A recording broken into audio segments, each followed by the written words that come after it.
जमीयत उलेमाए हिंद के मौलाना अरशद मदनी ने एक निजी न्यूज चैनल से बातचीत के दौरान बड़ा खुलासा किया है। उन्होंने कहा कि पूर्व कांग्रेस सरकार में उनकी अक्सर सोनिया गांधी, मनमोहन सिंह से मुलाकात होती थी। उनके सामने वे मुस्लिमों से जुड़े मामलों और उनकी समस्याओं को रखते थे, जिसका समाधान भी आसानी से हो जाता था। कभी भी किसी भी प्रकार की समस्या नहीं आती थी, लेकिन कई बार कुछ समस्याओं का समाधान नहीं हो पाता था। इसके पीछे की वजह बताते हुए मदनी ने कहा कि इस देश में सिर्फ मुसलमान ही नहीं रहते, दूसरे समुदाय के लोग भी रहते हैं, जिसके बारे में भी सरकार को सोचना होता है।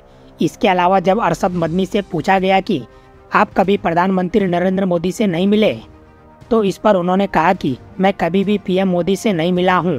इसके बाद जब आगे उनसे सवाल किया गया कि क्या आप उनसे मिलना चाहेंगे, तो इस पर उन्होंने कहा कि अगर मुझे भविष्य में मौका मिला तो जरूर मिलूंगा, लेकिन मेरे और उनके विचार में टकराव है। इसके बाद जब उनसे पूछा गया कि क्या इस देश का मुसलमान बीजेपी के साथ जाने के लिए तैयार होगा, तो इस पर अरशद मदनी ने कहा कि अगर बीजेपी नफरत की राजनीति का परित्याग करके मोहब्बत की राजनीति करे तो बेशक इस देश का मुस्लिम बीजेपी के साथ जाएगा। अरशद मदनी ने कहा कि बीजेपी को सामने आकर कहना होगा कि हमें हिंदू और मुस्लिम दोनों का वोट चाहिए, हमें महज हिंदुओं का वोट नहीं चाहिए।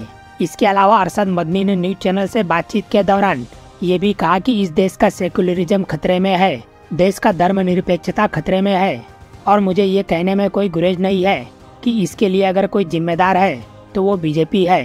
ध्यान रहे कि इससे पहले अरशद मदनी ने दिल्ली में आयोजित एक सर्वधर्म कार्यक्रम के दौरान अल्लाह और ओम को एक बता दिया था, जिसे लेकर खूब विवाद भी हुआ था। वहीं अरशद मदनी की बात करें तो उनके बयान के बाद राजनीति गर्मा गई है। अब ऐसे में इस पर किसकी प्रतिक्रिया आती है, इस पर सबकी निगाहें टिकी रहेंगी।